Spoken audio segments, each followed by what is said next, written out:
Hi guys! Welcome back to my channel. Kung bago ka pa lang sa aking channel, please don't forget to subscribe down below and click the bell notification button para lahat ng mga videos ko ay updated kayo. So for today's video guys ay, alam nyo na, clean with me. Yes naman, so maglilinis tayo ng ating golden sink. At dahil ang dami ng watermarks nito kasi ilang years na rin siya sa akin.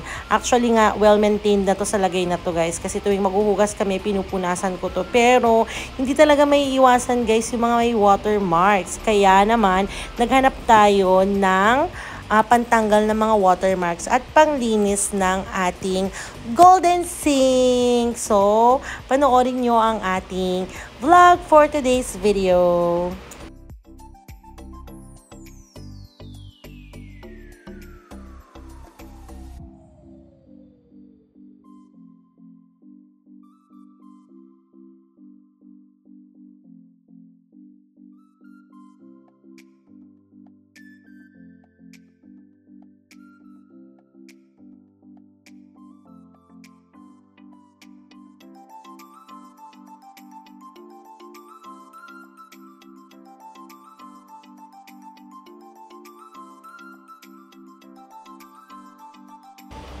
So, kung mapapansin nyo, talagang may mga namumuti na part dito sa ating sink. At hindi talaga natin may iwasan yan since lagi natin ginagamit ang lababo for washing or kung ano-ano pa man, nagtututbrush dito and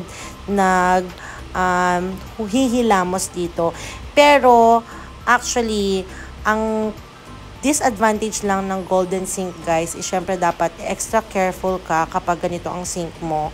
Pero tuturuan ko kayo kung paano maglinis para kung gusto nyo rin ng golden sink ay mag-add to cart na din kayo mga sis!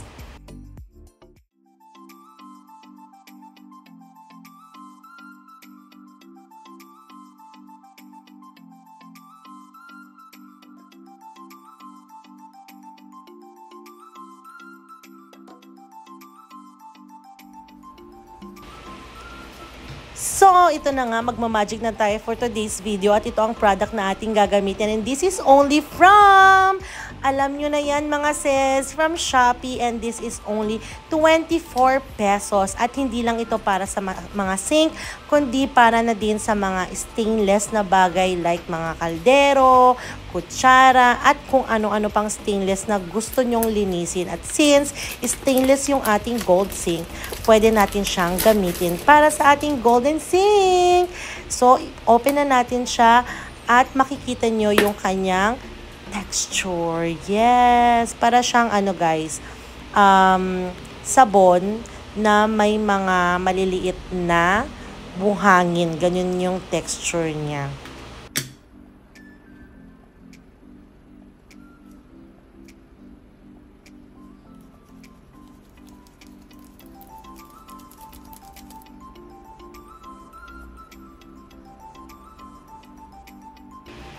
So guys, ang gagamitin lang natin dito ay yung ating sponge.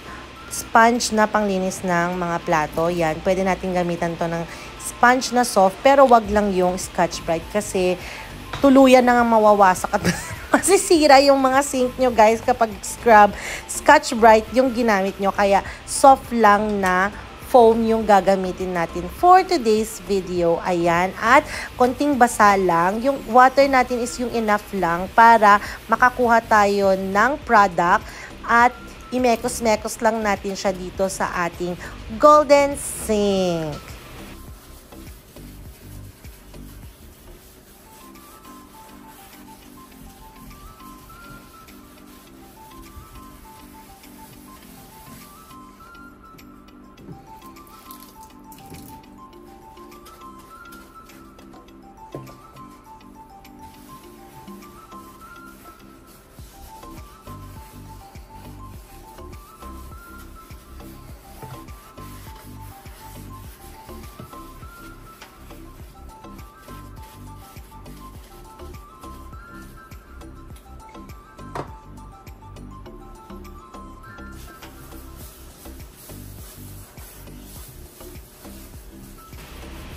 So ito na nga guys, nagpupunas na tayo ng ating golden sink dahil actually first time kong gamitin to, takot na takot pa akong linisin to kasi nga baka nga tuluyan ngang maging puti na yung lababo natin. Pero since i-flex lang natin yung ating friend, yes naman, thank you so much ating friend na si Loreline Tabugay, LPT, naman dahil siya po ang nagbigay ng ating product na ito from Shopee dahil nanood daw nga po siya ng mga vlogs kung paano maglinis ng lababo. At ito na nga guys, napakaganda nga ng product na to kasi ang texture niya para siyang may mga buhangin. So feeling ko isa din to sa nagtatanggal ng watermark sa ating lababo. Kaya ituloy na natin yung ating paglilinis mga mamis!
So guys, kung gusto nyo magkaroon ng golden sink at yung golden faucet, pwedeng-pwede naman yan. Pero may mga disadvantages lang. Like, syempre, dapat extra careful ka, especially pag may mga kaldero ka na sobrang iitim na mga puwet.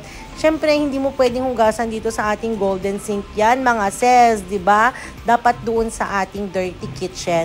Pero kung wala ka namang hugasan ng mga ganun kaduming mga utensils or mga kitchenwares, ay pwedeng-pwede kang mag-golden sink.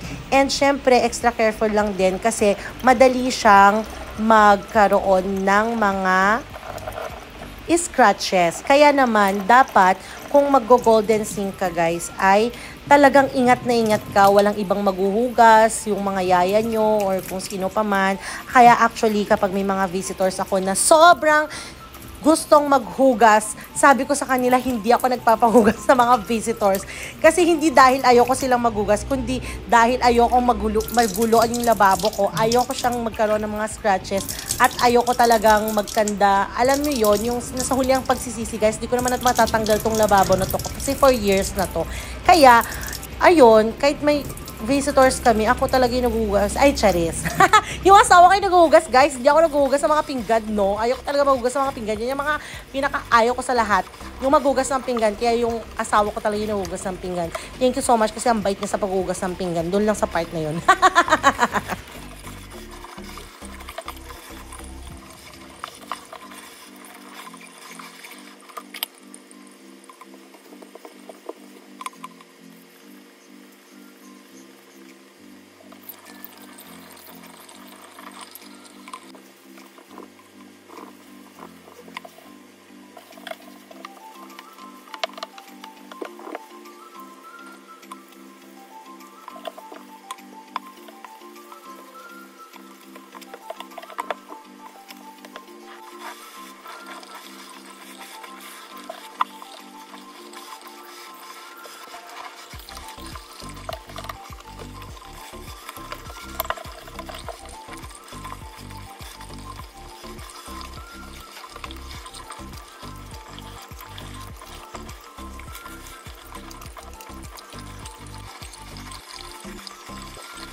So ito na nga guys, after 2 hours, so tapos din tayo sa ating paglilinis ng ating lababo. Ang hirap naman pala talaga nitong trabahong ito, best. Ayoko na mag-golden sink kasi ang hirap pala maglinis-linis ng mekos-mekos ng lababong ito. O diba, pawis na ako, nag-extra pa ako ng speed niyan guys para lang matapos tayo. Uy, pero thank you so much sa ating panglinis ng lababo dahil tunay nga ito guys, legit ito. Kaya kung gusto nyo bumili at maging malinis ang inyong mga lababo, mga puwet ng inyong mga kaldero, ay mag-add to cart na kayo mga sis! Thank you so much guys for watching. I hope you like this video. If you do, don't forget to like, share, and comment on this video. At kung hindi ka pa nakasubscribe, please don't forget to subscribe down below and click the bell notification button para lahat ng mga videos ko ay bonggang-bonggang updated kayo. So ito na ipapakita ko ang ating before and after. Thank you! Bye, mommies!